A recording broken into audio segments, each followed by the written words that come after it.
Hello बच्चों, मैं निधि सिंह आपका इस वीडियो में स्वागत करती हूँ। आज हम स्टार्ट करेंगे क्लास 12th की मैथमेटिक्स। आज हम पढ़ेंगे मैट्रिक्स। मैट्रिक्स में कितनी टाइप की मैट्रिसेस होती हैं आज हम बेसिक देखेंगे। बेसिक बहुत ज़रूरी है। ये जो हमारा पहला लेक्चर है मैट्रिक्स का, इसमें केवल बेसिक पढ़ेंगे। एक्सरसाइज की कोई बात नहीं करूँगी मैं। आज केवल बेसिक की बात करूँगी, केवल बेसिक क्लियर करूँगी, आपके डाउट क्लियर करूँगी। मैं आपको दो बुक एक साथ में पढ़ाऊँगी, एक एनसीईआरटी और दूसरी एलिमेंट्स ऑफ मैथमेटिक्स। ये जीवन संस पब्लिकेशन की बुक है और एलिमेंट्स ऑफ मैथमेटिक्स इसका टाइटल है। ये दोनों बुक्स करवाऊंगी पूरी, और ये दोनों तुम्हारे लिए सीबीएसई के लिए मोर देन इनफ रहेंगी। दोनों बुक पूरी कंप्लीट करा दूंगी एग्ज़ाम से पहले। टेंशन की कोई बात नहीं है, डेली एक वीडियो अपलोड करूंगी। चलिए अब हम मैट्रिक्स के बारे में बात कर लेते हैं। मैट्रिक्स यूनिट स्टार्ट करते हैं। तुम्हारे लिए एकदम नया कॉन्सेप्ट है, +1 से +2 में आए हो तो मैट्रिक्स कहीं देखा नहीं, सुना भी नहीं। पहली बात, मैट्रिक्स आई कहाँ से, हुआ क्या, क्यों चाहिए, कर क्यों रहे हैं, क्या होगा मैट्रिक्स से, ये सारे क्वेश्चन आपके माइंड में चल रहे होंगे। एकदम नए कंसेप्ट की ज़रूरत हमें क्यों पड़ गई, है ना। अब मैं इसको आपको एक एग्जांपल देके समझाना चाहती हूँ। देखिए, एक एग्जांपल से समझाऊंगी आपको तो बेहतर समझ में आएगा। 3 फ्रेंड हैं, मान लो 3 फ्रेंड हैं, अमन, कमल और दीक्षा। 3 फ्रेंड हैं, अमन, कमल और दीक्षा। ये तीनों गए मार्केट। इनको लेनी थी क्या, देखिए, बुक्स लेनी थी, पेन्स लेने थे और नोटबुक लेनी थी। तीनों लोग गए मार्केट, इनको लेने थे बुक्स, पेन्स और नोटबुक। अब मान लीजिए अमन ने 3 बुक्स खरीदी, 2 पेन्स खरीदे और 3 नोटबुक खरीदी। कमल ने 4 बुक खरीदी और 3 पेन्स खरीदे और 1 नोटबुक्स खरीदी। दीक्षा को देखिए, दीक्षा ने 5 बुक्स खरीदी, 2 पेन्स खरीदे और 3 नोटबुक्स खरीदे। मैं ये बताना चाह रही हूँ आपको इस एग्जांपल से कि 3 फ्रेंड हैं, अमन, कमल और दीक्षा। ये तीनों मार्केट गए, इनको बुक्स, पेन्स और नोटबुक्स खरीदने थे। अमन ने 3 बुक्स खरीदी, 2 पेन्स खरीदे और 3 नोटबुक्स खरीदे। कमल ने 4 बुक्स खरीदी, 3 पेन्स और 1 नोटबुक्स। दीक्षा ने 5 बुक्स और 2 पेन्स और 3 नोटबुक्स खरीदे। अब इतना बड़ा टेबल बनाने के लिए मेरे पास इतना समय नहीं है, मेरे पास इतना टाइम नहीं है। मैं इन चीज़ों को कम करना चाहती हूँ, मैं इन चीज़ों को कंपाइल करना चाहती हूँ। कंपाइल, देखिए, अगर मैं ये नेम और ये बुक्स, पेन से नोट्स बुक्स, अगर मैं इनको इग्नोर कर दूं, इग्नोर करने के बाद देखिए 3 4 5 2 3 2 3 1 3, अगर मैंने इनको शॉर्ट में ऐसे लिख दिया, ऐसे लिखने के बाद मैंने एक ब्रैकेट बना दिया ऐसे, ये हमारी एक मैट्रिक्स बन गई। इतना बड़ा लिखने के लिए मेरे पास टाइम नहीं है, मैं चीज़ों को कम करना चाहती हूँ, कंपाइल करना चाहती हूँ। मैंने इसको छोटा करके लिख दिया, कोई दिक्कत। देखिए ये हमारी पहली हॉरिजॉन्टल लाइन है, ये हमारी पहली हॉरिजॉन्टल लाइन है, और ये हमारी दूसरी है, और ये तीसरी हॉरिजॉन्टल लाइन है। ये जो इधर ऐसे ऐसे लाइनें हैं ये हमारी हॉरिजॉन्टल लाइन है। देखिए ये अमन का शो कर रहा है, ये कमल का शो कर रहा है, ये दीक्षा का शो कर रहा है। इन लोगों ने जितने बुक्स पेन से नोटबुक खरीदे उसको मैंने शॉर्ट में लिख दिया। अब ये हमारी हॉरिजॉन्टल लाइन है, ठीक है, 3 हॉरिजॉन्टल लाइन है। और ये जो लाइनें हैं ऐसे नीचे की तरफ हैं, ये इनको हम कहेंगे वर्टिकल लाइन। ये हमारी वर्टिकल लाइन है, ये हमारी वर्टिकल लाइन है। अगर मैं इसको और कुछ बताना चाहूँ इसके आगे तो देखिए, मान लो इस मैट्रिक्स को मैंने एज इट इज ऐसे लिख लिया,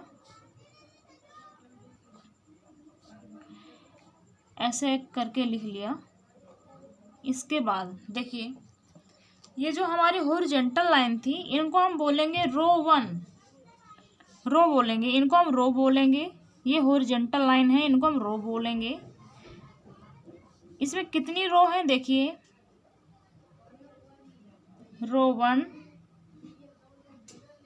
रो 2, रो 3।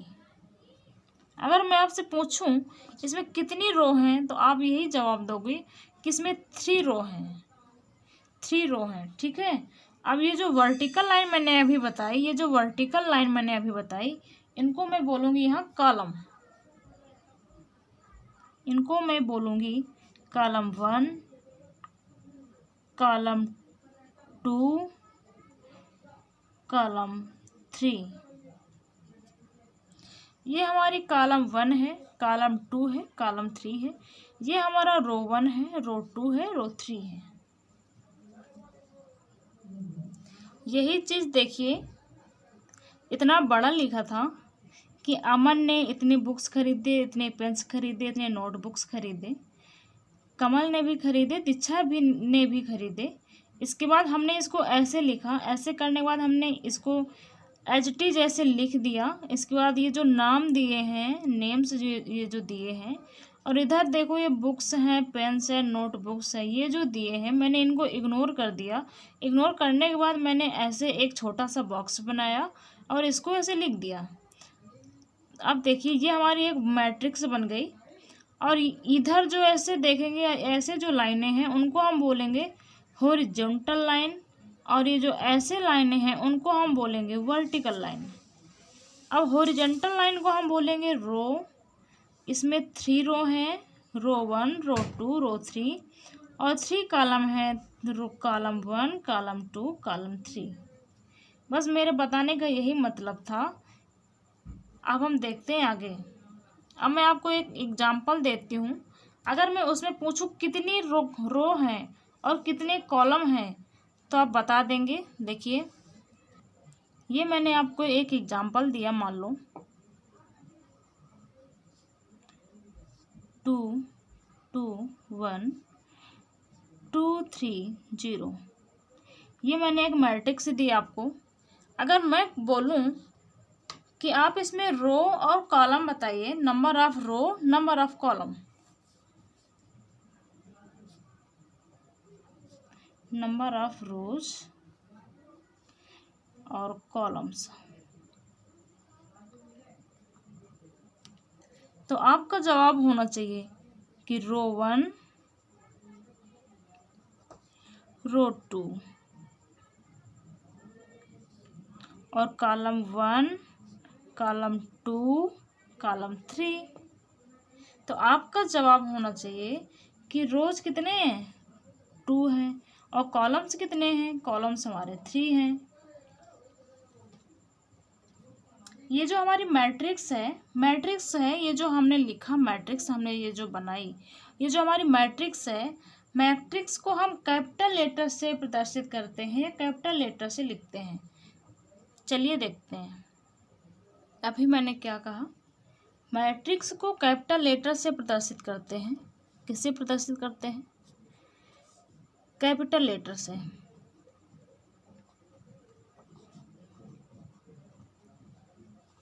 कैपिटल लेटर से प्रदर्शित करते हैं, जैसे कि A, B, C, इस तरह।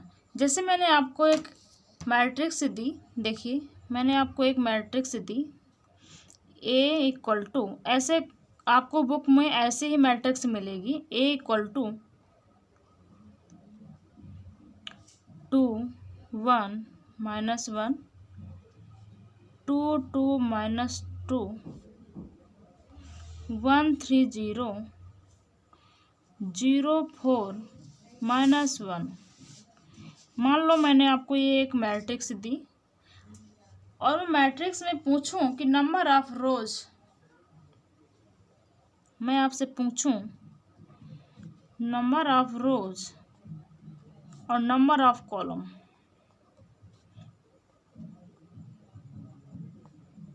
नंबर ऑफ रोज और नंबर ऑफ कॉलम कितने हैं? तो देखिए नंबर ऑफ रोज 1 2 3, कॉलम देखिए 1 2 3 4, नंबर ऑफ रोज हमारे 3 और कॉलम हमारे 4।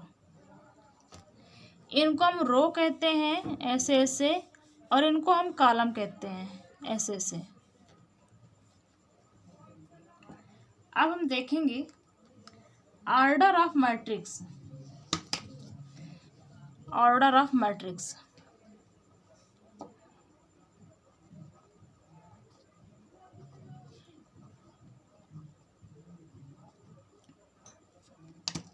मैं आपको एक साथ 2 बुक करवाऊंगी, NCERT plus elements of mathematics. दोनों बुक साथ में लेकर चलूंगी और दोनों बुक कवर करेंगे पूरी एग्जाम से पहले, ठीक है। अब हम देखेंगे order of matrix. Order of matrix क्या होती है, किसी मैट्रिक्स की ऑर्डर हम कैसे निकालेंगे वो चीज़ सीखेंगे। मैंने आपको एक मैट्रिक्स दी A = 2 3 0 2 4 3, मैंने ये आपको मैट्रिक्स दी। अगर मैं बोलूं कि आप इसका ऑर्डर मुझे बताओ, तो ऑर्डर आप कैसे बताएंगे? देखिए पहले तो हम चेक करेंगे number of rose, columns. Number of रोज हमारी कितनी है और कॉलम्स हमारे कितने हैं? रोज तो देखिए 1 2 3, number of rose 3, number of column 1 2, number of column हमारे 2 हैं। तो इसका क्रॉस हम कैसे लिखेंगे? देखिए इस इधर लिखेंगे, इधर कोने में लिखेंगे, मैट्रिक्स के इधर कोने में 3 × 2। पहले हम लिखते हैं number of rows, number of row हमारी 3 हैं, और इसके बाद देखेंगे number of columns, number of columns हमारे 2 हैं, तो 3 × 2 लिखेंगे। अब हम इसको पढ़ते क्या हैं? देखिए ये 3 × 2 नहीं है, ना 3 × 2 है, इसको हम पढ़ेंगे 3 × 2, इसको पढ़ेंगे 3 × 2। अब हमने देखिए ये हमारी मैट्रिक्स है। अगर हम मान लें एक मैट्रिक्स में, हमारे एक मैट्रिक्स है, उसमें हमारे m रोज हैं और n कॉलम्स है। मान लो हमारी एक मैट्रिक्स है, कोई भी मैट्रिक्स हो। अब अगर हमने मान लिया कि उसमें रोज है, नंबर ऑफ रो m है और नंबर ऑफ कॉलम्स हमारे n हैं, तो उस मैट्रिक्स का ऑर्डर हमारा m × n होगा। मतलब m का मतलब है नंबर ऑफ रोज और n का मतलब है नंबर ऑफ कॉलम्स। मेरे कहने का मतलब यही है कि किसी अगर हमारे पास कोई मैट्रिक्स है, उसमें m रोज है और n कॉलम्स है, तो उस मैट्रिक्स का ऑर्डर m × n होगा। अच्छा, अब ये जो मैट्रिक्स में लिखे हैं, ये जो नंबर्स लिखे हैं, इनको हम क्या कहते हैं? चलिए देखते हैं। ये जो हमारे एलिमेंट्स हैं, ये जो हमारे नंबर्स हैं, इनको हम बोलेंगे एलिमेंट्स। मैट्रिक्स के अंदर जो नंबर्स होते हैं उनको हम बोलते हैं एलिमेंट्स। उनको हम नंबर नहीं बोलेंगे, उनको हम एलिमेंट्स बोलेंगे। मैट्रिक्स के अंदर जो नंबर होते हैं उन्हें हम एलिमेंट्स बोलेंगे या एलिमेंट्स बोलते हैं। अच्छा, अगर मैं पूछूं कि इस मैट्रिक्स में कितने एलिमेंट्स हैं, इस मैट्रिक्स में कितने एलिमेंट्स हैं, तो आप ऐड करोगे। देखिए 1 2 3 4 5 6, आप बोलोगे मैम इसमें 6 एलिमेंट्स हैं। तो मेरे कहने का मतलब ये है, ये जो हमारा ऑर्डर है 3x2 का, अगर हम इसका मल्टीप्लाई करें 3 2 जा 6 तो भी 6 आएंगे एलिमेंट्स हमारे, और अगर ऐसे काउंट करेंगे तो भी 6 ही आएंगे। तो मेरे कहने का मतलब ये है कि ये जो हमारा number of rows and number of column का ये जो ऑर्डर होता है 3x2, अगर हम इसका मल्टीप्लाई कर लें तो हमको इस मैट्रिक्स के अंदर जो एलिमेंट्स लिखे हैं हमको उनको गिनना नहीं पड़ेगा, उनको ऐड नहीं करना पड़ेगा, ज़्यादा टाइम नहीं लगेगा, कम टाइम में हम बता देंगे नंबर ऑफ़ एलिमेंट्स कि इस मैट्रिक्स में कितने एलिमेंट्स हैं, ये कितने नंबर हैं, कितने एलिमेंट्स हैं। ठीक है, इस मैट्रिक्स में जो लिखे हैं नंबर्स इनको हम बोलेंगे एलिमेंट्स। मतलब 3 2 जा 6, कहने का मतलब यही है कि ये जो हमारा ऑर्डर है, अगर हम ऑर्डर का मल्टीप्लाई कर लें तो हमको पता चल जाएगा कि इस मैट्रिक्स में कितने एलिमेंट्स हैं। अगर मैं कहूँ इसमें 6 एलिमेंट्स हैं, इस मैट्रिक्स में 6 एलिमेंट्स हैं। अगर मैं कहूँ आपसे कि मेरे पास एक मैट्रिक्स है ए है, मेरे पास कोई मैट्रिक्स ए है जो 10x15 ऑर्डर की है, मेरे पास एक मैट्रिक्स ए है जो 10x15 ऑर्डर की है। अगर मैं पूछूं नंबर ऑफ एलिमेंट्स, अगर मैं पूछूं नंबर ऑफ एलिमेंट्स तो आपका जवाब होना चाहिए 150। क्यों? क्योंकि इसका मल्टीप्लाई करा लो, इसका मल्टीप्लाई करने के बाद यहाँ जो आएगा उतने ही एलिमेंट्स हमारे उस मैट्रिक्स में होंगे। एक एग्जांपल हम और देखते हैं। देखिए, अगर मैं कोई मैट्रिक्स दूं आपको,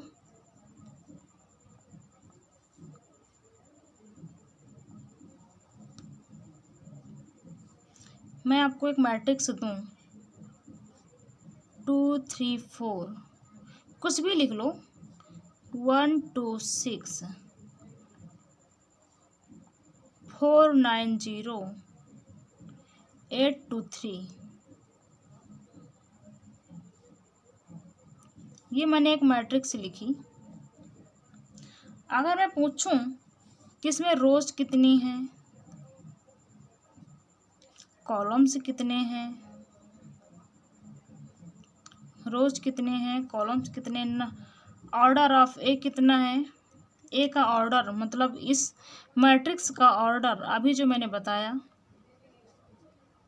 ऑर्डर ऑफ ए कितना है, नंबर ऑफ एलिमेंट्स कितने हैं, नंबर ऑफ एलिमेंट्स कितने हैं। तो आपका जवाब होना चाहिए कि मैम इसमें 3 रोज हैं, 1 2 3 रोज हैं, और 1 2 3 4 कॉलम्स हैं, और ऑर्डर ऑफ ए मैंने ऑर्डर बताया था, यहाँ लिखना। पहले हम लिखेंगे नंबर ऑफ रोज, रोज है हमारी 3, फिर क्रॉस, फिर लिखेंगे नंबर ऑफ कॉलम्स, कॉलम्स हैं हमारे 4, number of rose cross number of columns, 3 cross 4 की मैट्रिक्स है हमारी।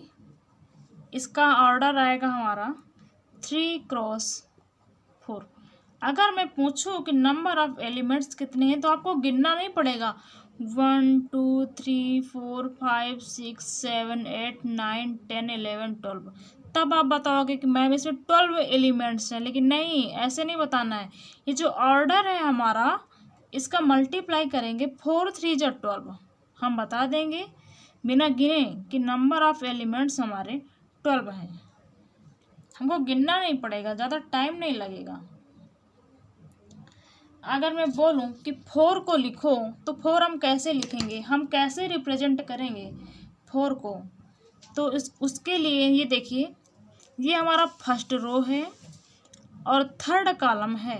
फर्स्ट रो है और थर्ड कॉलम है। देखिए, इसको लिखने के लिए हम एक छोटा सा ए बनाएंगे। इस 4 को लिखने के लिए एक छोटा सा ए बनाएंगे, स्मॉल लेटर छोटा सा ए बनाएंगे। उसमें हम पहले लिखेंगे रो। किस रो का अक्षर है हमारा, किस रो का एलिमेंट्स है हमारा, एलिमेंट्स हमारा फर्स्ट रो का है। फर्स्ट रो का है तो एक इधर छोटा सा 1 बनाएंगे। अब देखेंगे किस कॉलम का है, 1 2 3 4 हमारा 3 कॉलम का है। समझ में आया? फिर बराबर का चिन्ह लगाएंगे। इसके बाद हम लिखेंगे 4। एक बार फिर से बता दूं कि 4 हमारा 4 एलिमेंट्स हमारा, ये जो 4 एलिमेंट्स गिवन है इसको हम कैसे लिखेंगे। पहले हम छोटा सा ए बनाएंगे। इसके बाद देखेंगे नंबर ऑफ रो। हमारी फर्स्ट रो में 4 है, इसको हम लिख रहे हैं फर्स्ट रो। ए बनाने के बाद पहले छोटा सा 1 बनाएंगे। ज़रूरी नहीं कि 1 ही बनाएं, जिस रो का होगा वही बनाएंगे। मान लो अगर इस 4 के लिए लिखते तो यहाँ आता हमारा 3, लेकिन इसके लिए हम लिख रहे हैं तो रो 1 हमारा आएगा 1 और कॉलम हमारी थर्ड है बराबर 4। अगर मैं बोलूँ कि इस 2 को लिखूँ, इसको हम क्या लिखेंगे, छोटा सा बनाएंगे ए। अब हम देखेंगे किस रो का है। रो फर्स्ट का तो लिख नहीं रहे, रो सेकंड का लिख रहे हैं तो हम इसको लिख रहे हैं। तो रो सेकंड, रो हमारी हो जाएगी सेकंड, रो सेकंड। और कॉलम देखेंगे कौन सा है, कॉलम फर्स्ट और कॉलम सेकंड, मतलब रो भी सेकंड कॉलम भी सेकंड। तब आएगा हमारा 2, तब आएगा हमारा 2। अगर मैं बोलूं इसको लिखना है ए 0 को, इसको हम कैसे लिखेंगे। अगर मैं बोलूं कि 0 को लिखना है तो हम कैसे लिखेंगे। देखिए, छोटा सा ए बनाएंगे, ए बना दिया। किस रो का है, रो हम देखेंगे थर्ड रो का है, 3 बनाया। अब देखेंगे किस कॉलम का है, थर्ड कॉलम का है तो 3 बना देंगे बराबर 0। ऐसे लिखेंगे। किसी एलिमेंट को हमको लिखना है तो ऐसे लिखेंगे, रो और कॉलम करके देखेंगे किस रो का है किस कॉलम का है, तब लिखेंगे।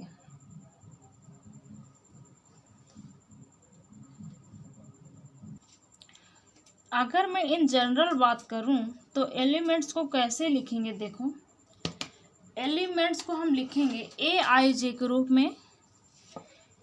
छोटा सा ए, इसके बाद आई, इसके बाद जे। आई क्या होता है इसमें, आई हमारा होता है आइथ रो और जे हमारा होता है जेथ रो, कॉलम। जे हमारा कॉलम होता है, आई हमारी रो होता है। इस मैट्रिक्स ए को एलिमेंट्स के टर्म में लिखना है तो कैसे लिखेंगे। इस मैट्रिक्स को एलिमेंट्स के टर्म में लिखना है तो कैसे लिखेंगे। ए बराबर, ऐसे ब्रैकेट लगाएंगे और ऐसे करके ऐसे लिख देंगे ए आई जे। हम इसको ऐसे भी लिख सकते हैं। कैसे, देखिए इधर साइड में लिख के बताती हूँ, इसको साइड में लिख के बता दूँ। देखिए, हम इसको ऐसे भी लिख सकते हैं। और कितने ऑर्डर का है, ऑर्डर तो लिखे नहीं, सॉरी, 3x4 ऑर्डर का है। ऑर्डर लिखना ना भूलें, ऑर्डर ज़रूर लिखें। मैं लिखने का दूसरा तरीका बता रही हूँ मैट्रिक्स को। इसको अगर मैं लिखना चाहूँ तो कैसे लिखूँगी, 3x4 का ऐसे करके बनाएंगे मैट्रिक्स। इसके अंदर लिखेंगे A11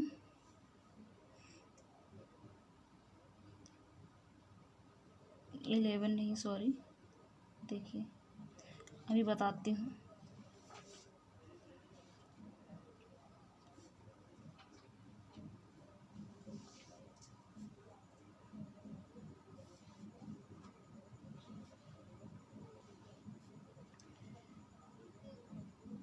3 4।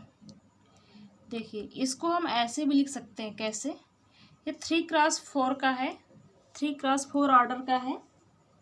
मैंने इसको ऐसे लिख दिया, 3x4 ऑर्डर का मतलब 3 रोज होनी चाहिए, 3 रोज मैंने लिख दी, और 4 कॉलम्स होने चाहिए, मैंने 4 कॉलम्स लिख दिया।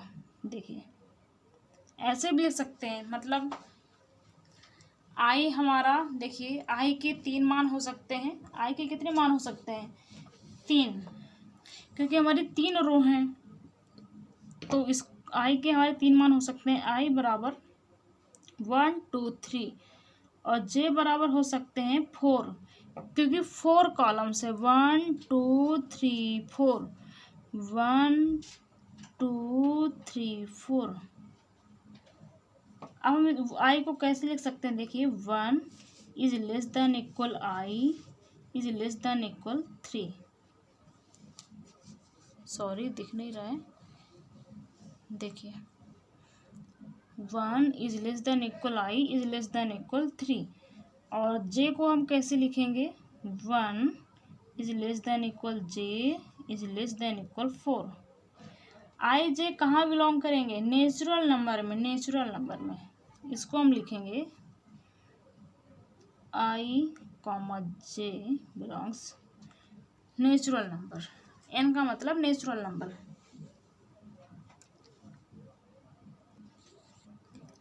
अगर मैं बोलूं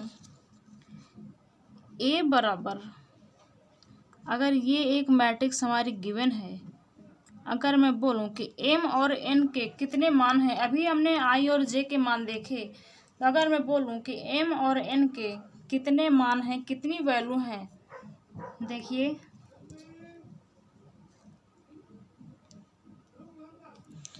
आई और जे के, सॉरी एम एन के नहीं, आई और जे के।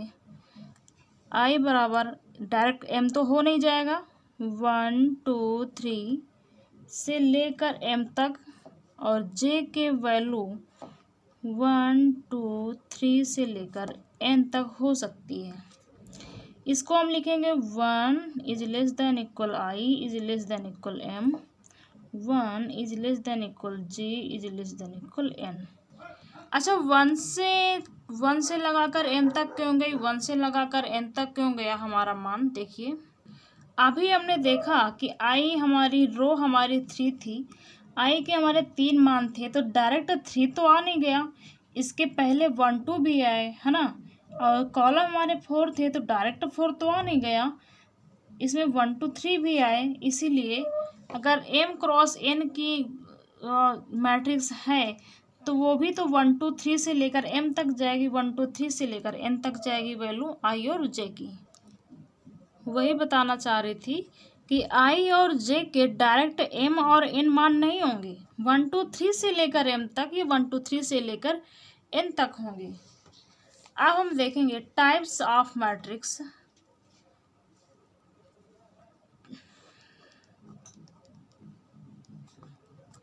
Types of matrices.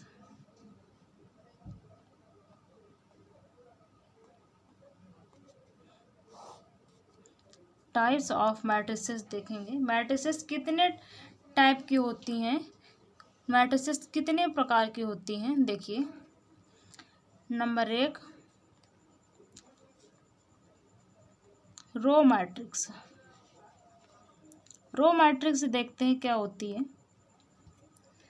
मान लो कोई मैट्रिक्स है, मैंने मैट्रिक्स दिया ए बराबर 1 -2 3 5 करके, ऐसे मैंने एक मैट्रिक्स दी आपको। इस मैट्रिक्स का अगर मैं ऑर्डर पूछूं तो ऑर्डर क्या है? देखिए हमारी एक रो है, मतलब 1 क्रॉस, और 1 2 3 4, 4 हमारे कॉलम है, 1 क्रॉस 4 की मैट्रिक्स है। अगर मैं दूसरी मैट्रिक्स दूं ए बराबर -1 2 3 4 -6, अगर मैं इसको पूछूं इसका ऑर्डर क्या है, तो आपका जवाब होना चाहिए 1 क्रॉस 5। क्यों? क्योंकि रो तो 1 ही है और 5 हमारे कॉलम्स हैं, 1 2 3 4 5।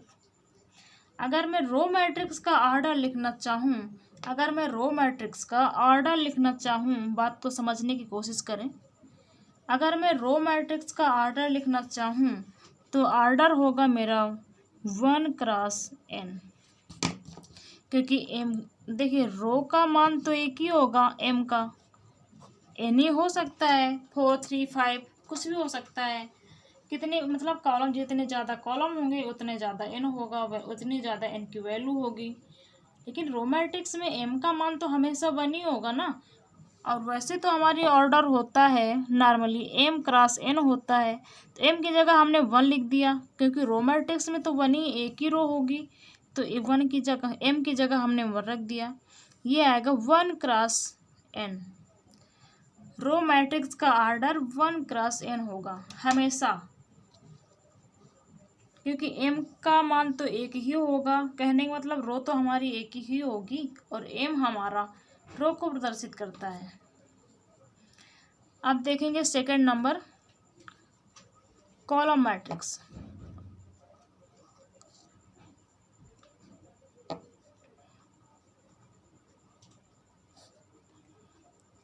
कॉलम मैट्रिक्स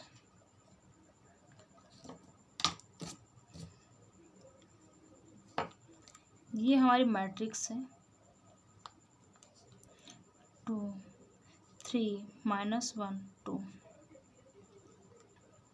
अगर मैं पूछूं कि इसका ऑर्डर क्या है तो इसका ऑर्डर होगा 4×1, क्योंकि रो 1 रो 2 रो 3 रो 4 और कॉलम 1। 4 हमारे रोज हैं और 1 हमारी कॉलम है, तो इसका ऑर्डर होगा 4×1। अगर कॉलम मैट्रिक्स का मैं ऑर्डर लिखूं तो इसका ऑर्डर होगा m×n 1, m×1, क्योंकि कॉलम तो हमेशा एक ही होगा। कॉलम मैट्रिक्स में कॉलम हमेशा एक ही होगा, n की जगह मैंने 1 रख दिया। अगर देखिए एक मैट्रिक्स मैं ये दे दूं 5, थोड़ा ध्यान से देखें, इसका ऑर्डर होगा 1×1, 1 रो 1 कॉलम, 1×1। अब हम देखेंगे स्क्वायर मैट्रिक्स क्या होती है।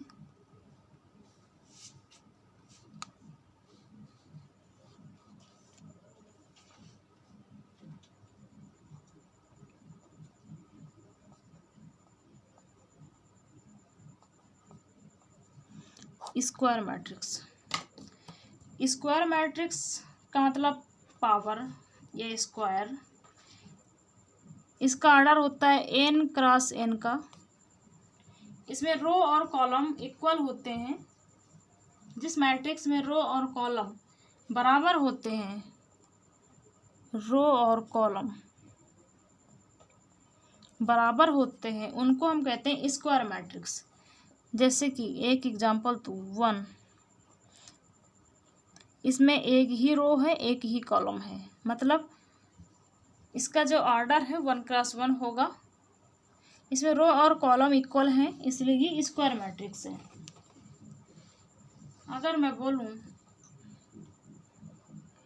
A बराबर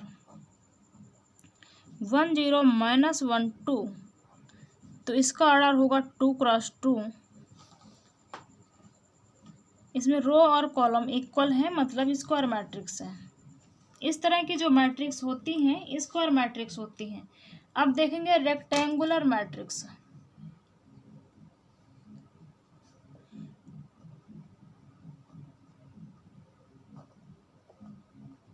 रेक्टेंगुलर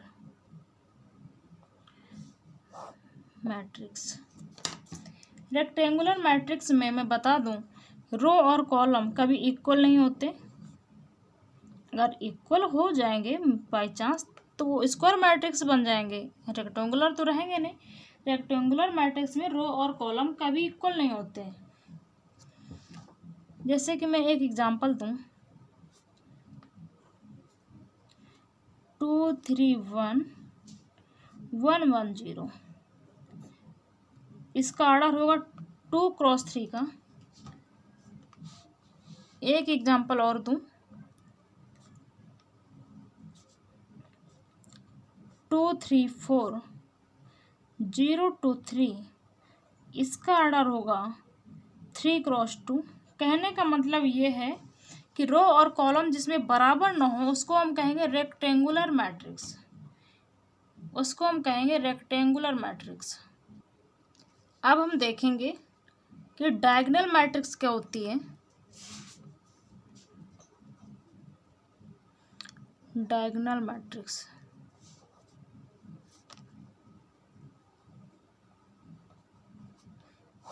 डायगोनल मैट्रिक्स क्या होती है? ये एक स्क्वायर मैट्रिक्स होती है। एग्जाम्पल देती हूँ, देखिए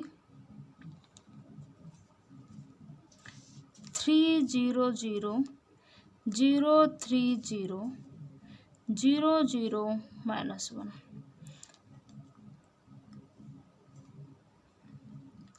ये एक डायगोनल मैट्रिक्स है। डायगोनल मैट्रिक्स का मतलब देखिए, ये जो है इनसे हमको कोई मतलब नहीं होता, इनमें कोई भी एलिमेंट्स हो, माइनस हो, प्लस हो, अलग अलग हो, उनसे कोई मतलब नहीं है। बस ये जो इधर 3 0 इधर 3 0 अगर इधर हैं तो ये हमारा डायगोनल मैट्रिक्स कहा जाएगा।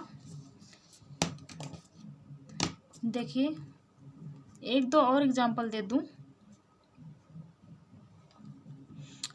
3 0 0 0 2 0 0 0 0, ए बराबर -3 -1 0 0 0 0 0 2 0। एक मैट्रिक्स और देख लेते हैं, उसमें टोटल 0। अब इनको देख के बताओ इसमें कौन सा डायगोनल मैट्रिक्स नहीं है और कौन सा डायगोनल मैट्रिक्स है। डायगोनल मैट्रिक्स का मैंने अभी मतलब बताया कि बीच में कोई भी हो, कोई भी एलिमेंट्स हो, उससे हमको मतलब नहीं है। बस किनारे किनारे हमारे कॉर्नर में इधर भी 3 0 होने चाहिए और इधर भी होने चाहिए। इसमें है तो ये मतलब ये डायगोनल है। इसको देखते हैं, यहाँ बीच में कुछ भी हो उससे मतलब नहीं है। 3 नीचे या 3 ऊपर 0 होने चाहिए, 0 है, हाँ है, मतलब ये भी डायगोनल है। इसको देखिए, ऐसे बंद कर लिया। अब इधर देखेंगे 0 3 है, इधर है नहीं है, यहाँ 2 आ गया, यहाँ -1 आ गया, तो ये नहीं है, ये डायगोनल नहीं है। अच्छा, अब मैं डायगोनल को अगर ऐसे लिख दूं, ए बराबर डायगोनल 1 2 3, तो इसका मतलब क्या लिखा है पता है? इसका मतलब है ए बराबर, बड़े से मैट्रिक्स बनाएंगे, 1 0 0 0 2 0 0 0 3। डायगोनल का मतलब है, अगर डायगोनल आगे लिख दिया जाए तो इसका मतलब यही होता है कि इसको शॉर्ट में ऐसे लिख दिया गया है और उसको ऐसे लिख सकते हैं हम। इसी को हमने शॉर्ट में ऐसे लिख दिया है। अगर ऐसा लिखा कहीं मिल जाए बुक में, पेपर में, तो टेंशन की कोई बात नहीं है, ये डायगोनल मैट्रिक्स है। इसको हम ऐसे लिख सकते हैं और इसको हम ऐसे लिखते हैं। अब हम देखेंगे स्केलर मैट्रिक्स क्या होती है। इसी का मिलता जुलता भाई है स्केलर मैट्रिक्स।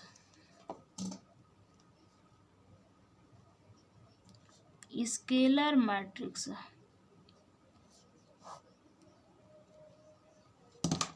स्केलर मैट्रिक्स में क्या खास बात है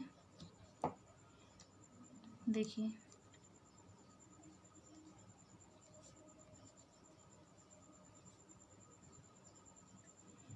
स्केलर मैट्रिक्स का मतलब होता है ये जो बीच में एलिमेंट्स आ रहे हैं हमारे, ये एक ही होने चाहिए, समान होने चाहिए, अलग अलग नहीं होने चाहिए। साथ में यहाँ 0 भी होने चाहिए और यहाँ बीच में अलग भी नहीं होने चाहिए।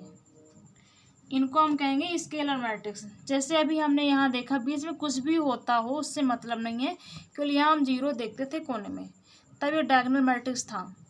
और इसमें हम देख रहे हैं कि 0 भी होने चाहिए, बीच में ये जो एलिमेंट्स हैं एक ही एलिमेंट्स होना चाहिए, अलग नहीं होना चाहिए, चेंज नहीं होना चाहिए।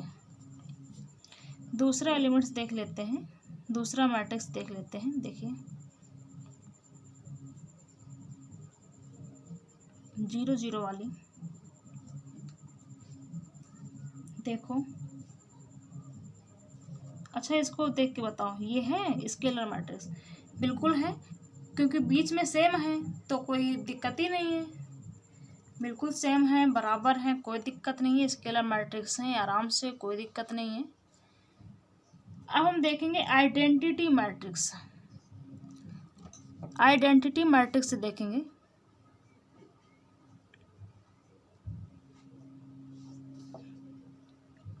आइडेंटिटी मैट्रिक्स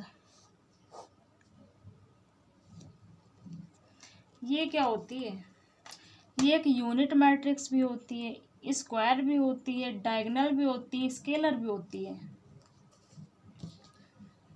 मैंने बोला यूनिट मैट्रिक्स और बोला स्क्वायर। स्क्वायर भी होती है, डायगोनल भी होती है, स्केलर भी होती है।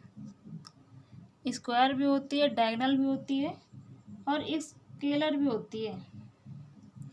DIAGONAL है। स्क्वायर भी होती है, डायगोनल भी होती है और स्केलर भी होती है। एग्जाम्पल देती हूँ, देखिए। और हम इसको रिप्रेजेंट किससे करते हैं? आई से। ये तो मैट्रिक्स का हो गया आई से। जैसे ये हमारी गिवन है 1 0 0 0 1 0 0 0 1,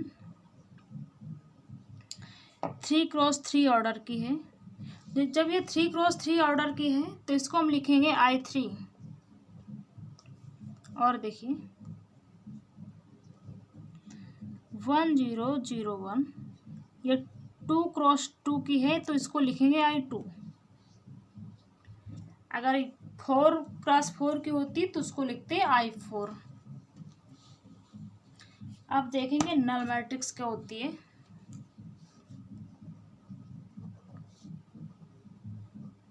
नल मैट्रिक्स, इसको हम जीरो मैट्रिक्स भी कहते हैं। जीरो मैट्रिक्स होती है ये हमारी। नल मैट्रिक्स को ओ से प्रदर्शित करते हैं। ये स्क्वायर और रेक्टेंगुलर होती है। एग्जाम्पल दे दूं,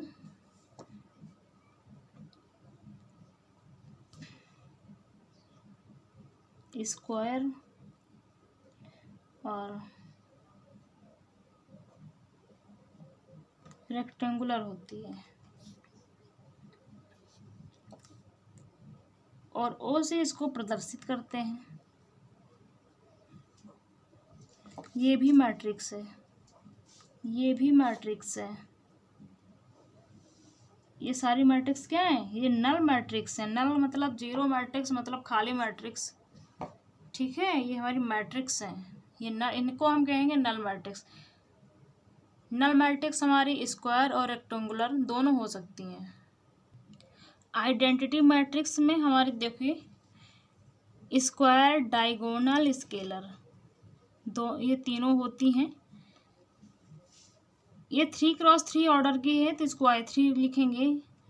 ये 2x2 की है तो इसको I2 लिखेंगे। अगर 4x4 की होती, देखिए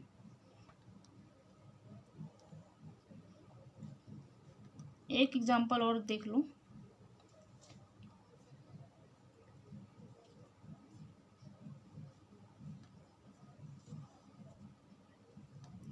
अगर ये 4x4 की है मैट्रिक्स तो इसको हम क्या लिखेंगे? I4। इसको हम लिखेंगे I4। और नल मैट्रिक्स तो होती ही है जीरो मैट्रिक्स, इसकी तो कोई बातें नहीं। इस स्क्वायर भी होती है, रेक्टेंगुलर भी होती है, इसलिए ये जीरो मैट्रिक्स है। देखिए जीरो मैट्रिक्स मतलब खाली मैट्रिक्स, इसमें कुछ नहीं होता। आज हमने मैट्रिक्स का बेसिक क्लियर किया है। आज बस यहीं तक पढ़ेंगे। एक्सरसाइज की बात हम नेक्स्ट वीडियो में करेंगे, एक्सरसाइज हम नेक्स्ट वीडियो में देखेंगे। जैसा कि मैंने बताया था, NCERT plus mathematics, elements of mathematics, ये दोनों बुक मैं आपको साथ में करवाऊंगी और एग्ज़ाम से पहले पहले मैं पूरा सिलेबस आपका कंप्लीट करा दूंगी। टेंशन की कोई बात नहीं है। एक वीडियो डेली अपलोड करूंगी और आपके एग्ज़ाम से पहले सिलेबस कंप्लीट करा दूंगी। और ये दोनों बुक आप लोगों के लिए मोर देन इनफ रहेंगी। इसे एक्स्ट्रा पढ़ने की कोई ज़रूरत नहीं है। जितना पढ़ाऊँ बस उतना पढ़ लीजिए, पेपर आपका बहुत अच्छे से होगा। आज बस यहीं तक, मिलते हैं नेक्स्ट वीडियो में। अगर कोई डाउट हो तो कमेंट में ज़रूर बताएं। Please like, subscribe and share. मिलते हैं नेक्स्ट वीडियो में। जय हिंद, जय भारत।